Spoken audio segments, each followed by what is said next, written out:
Hi guys, मेरा नाम है साहिल खन्ना और आज की वीडियो शुरू करते हैं। सबसे पहली न्यूज़ और बड़ी न्यूज़ है एचडीएफसी बैंक की। तो अभी रिसेंटली वो न्यूज़ में आया था कि मर्जर हो रहा है एचडीएफसी और एचडीएफसी बैंक का, और अभी जो फाइलिंग आई है वो बुरी आई है। इस चक्कर में अभी जो पिछले क्वार्टर का रिटर्न आया है वो अच्छा नहीं आया है और इस चक्कर में बुरा परफॉर्म किया है एचडीएफसी ने। आज का पता नहीं, अगर कल की बात करके चलते हैं तो कल तो बुरा हाल था। तकरीबन 2.58 लाख करोड़ रुपीस वाइप हो गए दोनों की मार्केट से पिछले, अगर हम 10 दिन की बात करके चलते हैं तो। और अब ये टॉप 10 कंपनीज में भी नहीं रहे। अगली खबर आईएमएफ की है। तो आईएमएफ ने इंडिया की जीडीपी ग्रोथ को कम किया है प्रोजेक्टेड, जो उन्होंने फाइनेंशियल ईयर 23 का सोचा था। पहले 9 का कहा गया था, अब 8.3 का किया जा रहा है। इसका रीजन क्या है? जो वीडियोस देख रहा है उसको आंसर पता लग गया होगा। पहले 9% करी गई थी, अब 8.2 प्रोजेक्ट करी गई है। तो इसका रीजन क्या है? कल वाली वीडियो अगर किसी ने देखी है तो समझ में आ गया इसका रीजन क्या है। इसका रीजन है वॉर।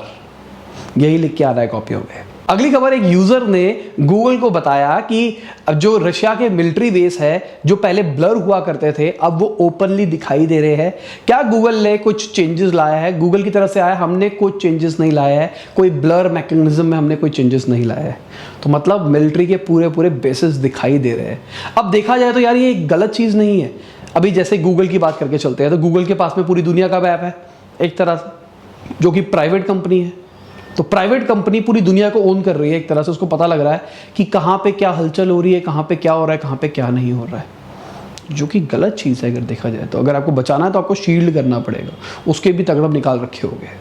अगली खबर, रिपोर्ट्स के हिसाब से आईपीएल के राइट्स लेने के लिए जो लड़ाई झगड़ा चल रहा है उसके अंदर रिलायंस अमेजॉन तो है ही, अब उसके अंदर ड्रीम 11 भी आ रहा है। ड्रीम 11 उसके राइट्स का क्या करेगा? देखो, सोनी भी लिस्ट के अंदर है अगर देखा जाए तो, पर ड्रीम 11 समझ में नहीं आया। तो क्या ड्रीम 11 गेम के अंदर आईपीएल पैच चलेगा और मैच के साथ में ही चलेगा? क्या होगा वो देखने वाली बात है। क्या फिर ड्रीम 11 ओन करके आगे लोगों को शेयरिंग पे देगा? अगली खबर नेटफ्लिक्स की है। तो उन्होंने अपने 10 साल में पहली बार सब्सक्राइबर लॉस किए हैं। तो अगर मैं आपको उसके शेयर प्राइसेस दिखाता हूं तो भाई बहुत ही अजीबो गरीब सीन चल रहा है पिछले कुछ टाइम से नेटफ्लिक्स का। देख लो ग्राफ भाई, क्या बुरा हाल चल रहा है नेटफ्लिक्स का, घटे जा रहे शेयर्स। इसका रीज़न क्या है? मेरा जो एनालिसिस छोटा सा कहता है वो ये कहता है, पहले नेटफ्लिक्स ही ओटीटी प्लेयर का राजा था, अमेजॉन प्राइम थोड़ी टक्कर देने की कोशिश कर रहा था, पर आज हम देख रहे हैं सब बहुत सारे प्लेयर्स आ गए हैं। डिज्नी हॉटस्टार मतलब आ गया है इसके अंदर, और हम देख रहे हैं एचबीओ मैक्स आ गया है। अगर मैं इंडिया की बात नहीं करके चलूँ, ग्लोबल की बात करके चलूँ तो बहुत सारे अलग अलग ओटीटी प्लेयर्स आ गए हैं, सब आपस में मर्ज होने लग गए हैं। सोनी भी आ गया है, सब छोटे छोटे प्लेयर्स मिलके, तो वो मार्केट डिल्यूट हो रही है। अब किसी के पास में स्पेसिफिक पैसे हैं, अब उसके पास ऑप्शन है, आइदर मैं नेटफ्लिक्स लूँ, अमेजॉन प्राइम लूँ, हॉटस्टार लूँ, डैश लूँ। और प्राइसिंग के हिसाब से देखा जाए तो जितने का एनुअल अगर आप नेटफ्लिक्स देते हो उतने में आप बाकी सारे ओटीटी ले सकते हो मेरे हिसाब से। अगली खबर, जो ट्विटर के एक्स सीईओ और फाउंडर है उनसे पूछा गया कि आपने कुछ टाइम पहले स्टेटमेंट दी थी कि जो ट्विटर का बोर्ड है वो डिसफंक्शनल है, वो कुछ भी फंक्शंस के अंदर काम नहीं प्रपोर्शन करता, मतलब कुछ भी नहीं बताता कंपनी को कैसे काम करना चाहिए, कैसा नहीं करना चाहिए। कहते इसके ऊपर तुम कोई एक्शन क्यों नहीं लिया? तो वो चुप बैठे, कहते आई हैव नथिंग टू से, मतलब वो कुछ बोल नहीं सकते हैं। बोर्ड के पास में इतनी पावर हो चुकी है। एलॉन मस्क खरीदने वाले हैं ऐसा लग रहा है, देखते हैं क्या होता है क्या नहीं होता। पर एलॉन मस्क खरीदने के पीछे है ट्विटर को, और उन्होंने पहले ही क्लियर कर दिया है बोर्ड को मैं 1 रुपये की सैलरी नहीं दूंगा, $1 की भी सैलरी नहीं दूंगा। अगर मैं रिपोर्ट्स की मान के चलता हूं तो $15 बिलियन के आसपास एलॉन मस्क अपना खुद का लगाएंगे ट्विटर के अंदर, और उनका प्लान तो यही है, प्राइवेट लेके जाना है ट्विटर को, मार्केट में लिस्ट नहीं होगा, प्राइवेट एंटिटी बना के उसको शायद फ्रीडम ऑफ स्पीच के हिसाब से करा जाएगा ताकि सबके साथ ओपनली बोल पाए। डोनाल्ड ट्रंप को हटा दिया गया था, क्या पता डोनाल्ड ट्रंप वापसी आ जाए। अगली खबर हमारी फाइनेंशियल मिनिस्टर की है। तो उन्होंने बताया कि गवर्नमेंट ने कोई भी कोविड टैक्स नहीं लिया जब भी ये कंडीशन चल रही थी। अगर वो चाहते तो टैक्स स्लैब बढ़ा सकते थे, ये कर सकते थे, वो सकते थे, पर उन्होंने नहीं किया क्योंकि वो चाहते थे कि लोगों के ऊपर प्रेशर ना पड़े। गवर्नमेंट ने इनफैक्ट ज़्यादा कैपिटल एक्सपेंडिचर किया, उसकी वजह से इकोनॉमी रिवाइव होगी। पर कोविड के टाइम पे जब पेट्रोल के प्राइसेस कम थे, कच्चे तेल के प्राइसेस कम थे, तो गवर्नमेंट ने अपने टैक्सेस बढ़ा दिए थे। तो टैक्सेस तो बढ़े ना, डायरेक्ट नहीं लिया, इनडायरेक्ट ले लिया। अगली खबर, मोस्ट अफोर्डेबल सिटीज़ की लिस्ट निकल के आई है जहाँ पे आप सबसे सस्ते में घर खरीद सकते हो। तो आप देख सकते हो लिस्ट क्या है, बहुत सारी कंट्रीज़, बहुत सारी चीज़ें हैं इसके अंदर। अब आपका खुद का घर है या फिर आप किराए पे रहते हो। फाइनेंशियल एनालिस्ट जो लोग हैं, अभी रिसेंटली हमने प्रांजल कामरा के साथ में वीडियो करी थी, उन्होंने भी बोला मैंने अपना घर लिया, मैंने अपना खुद का ऑफिस लिया। और जितने बड़े लोगों से मिलोगे आप, वो कहेंगे सैस वालों को कभी भी अपना ऑफिस नहीं लेना चाहिए, अपना घर नहीं लेना। मतलब घर तो सबको ले लो चलो, पर ऑफिस नहीं लेना चाहिए। पर उन्होंने लिया, तो उन्होंने एक बहुत बढ़िया बात बोली और वो लॉजिकल बात है। सिंपल सी बात, मेरा भी पर्सनली मानना है कि घर होना चाहिए। फाइनेंशियल नंबर्स बेकार कहते हैं इस चीज़ को, जिनको नहीं समझ में आ रहा समझा देता हूँ। जैसे कि एग्जांपल के लिए आपके पास में 1 करोड़ रुपए है, मैं एग्जांपल लेके चल रहा हूँ, हो सकता है आपके पास 10 लाख रुपए हो सके, आपके पास 10 करोड़ रुपए हो, ठीक है। आपके पास में 1 करोड़ रुपए, कैलकुलेशन आसान हो जाएगी। अब आपने 1 करोड़ रुपए का एक घर ले लिया, ठीक है। अब 1 करोड़ रुपए का अगर आपने कोई घर लिया, अब अगर आप उसी घर में किराए पे रहते तो आपको, मेरे हिसाब से वो घर, मैं अपनी दिल्ली के आसपास की बात कर रहा हूँ, 15-18 हज़ार रुपये महीने पे मिल सकता था। पर अगर आप 1 करोड़ रुपए का 1% इंटरेस्ट ही मान के चलते हो, जो कि नॉर्मल स्टैंडर्ड है, वो 1 लाख रुपए महीना होता है। तो आप 20,000 रुपये वहाँ रेंट दे दो, 80,000 रुपये महीना आपके पास बचेगा। उसको आप री इन्वेस्ट करके आप उसको ग्रो करो। तो ज़्यादातर लोग घर इसलिए लेते हैं ना कि घर के प्राइसेस बढ़ेंगे वगैरह वगैरह बढ़ेंगे। तो 80,000 रुपये महीना बच रहा है, साल का कितना हो गया? 9,60,000 रुपये के आसपास।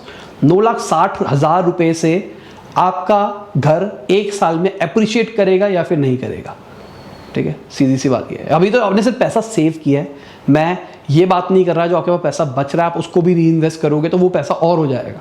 हो सकता है 9,60 का आपका 12 लाख रुपए हो जाए। तो क्या वो 12 लाख से आपकी प्रॉपर्टी अप्रिशिएट होगी एनुअली? मुझे तो नहीं लगता।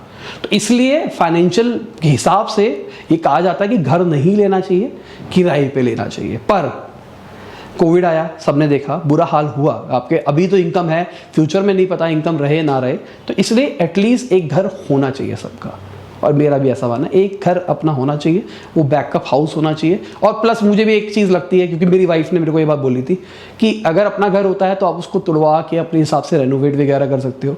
अगर किराए का होता है तो आप उसको उस हिसाब से चेंज नहीं कर पाते।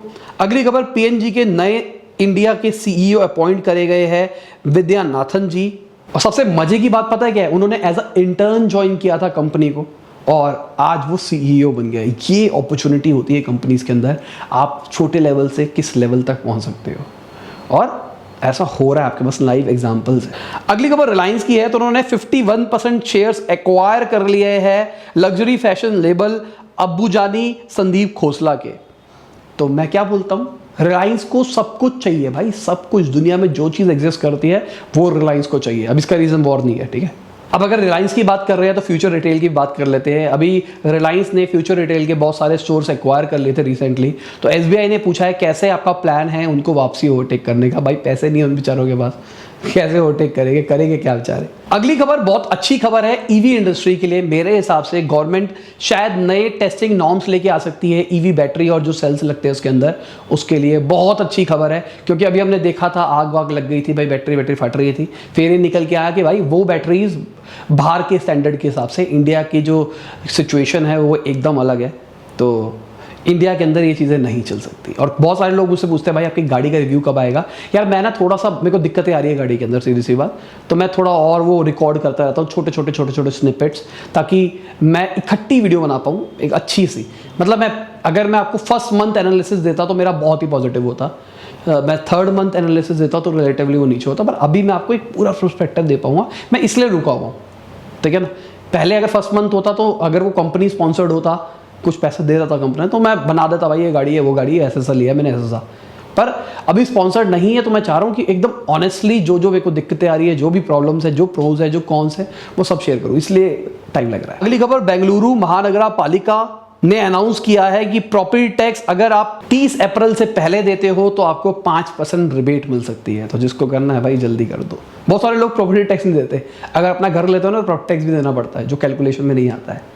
रेंट पे रहते हो तो नहीं देना पड़ता। अगली खबर, रशियन डिप्लोमेट ने बताया कि वो इंडिया से बात कर रहे हैं पेमेंट सॉल्यूशंस के लिए, कि कैसे पेमेंट को ईज किया जा सके, क्योंकि भाई सारी पेमेंट रोकी गई है और इंडिया काम करने के लिए तैयार है रशिया मेरे हिसाब से। बस वो रास्ता ढूंढ रहे हैं कैसे पेमेंट्स वाला काम हो पाए। अगली खबर, आरबीआई ने बताया है इन्फ्लेशन का रीजन, कि इन्फ्लेशन क्यों बढ़ रहा है, वॉर। उन्होंने बोला ये जो वॉर सिचुएशन चल रही है इसी की वजह से इन्फ्लेशन वगैरह बच रहा है, इंडिया इससे दूर नहीं है। अब मुझे लग रहा है कहीं आरबीआई वाले भी हमारी न्यूज़ ना देखते हो, तभी उनको पता लग गया भाई हर चीज का आंसर वॉर देना है। अगली खबर, ऑयल के प्राइसेस $110 मार्क से नीचे गए क्योंकि आईएमएफ ने कट किए हैं ग्लोबल ग्रोथ फोरकास्ट को। मैंने कल की न्यूज में ही आपको बताया था कि भाई आईएमएफ ने कहा है कि अभी ग्लोबल जो ग्रोथ है वो स्लो होने वाली है, डेवलप्ड कंट्रीज की भी स्लो होने वाली है और नॉर्मल की भी होने वाली है। इसका रीजन एक और भी चीज थी कि ये जो वायरस सिचुएशन आई इसके अंदर बहुत ज्यादा प्राइवेट डेट लिया गया, प्राइवेट प्लेयर से पैसा लिया गया है और उस चक्कर में ग्रोथ स्लो हो जाएगी। अगली खबर हमारी फाइनेंशियल मिनिस्टर की है, तो उन्होंने बोला है कि 2030 तक इंडिया फास्टेस्ट ग्रोइंग इकोनॉमी बन जाएगा।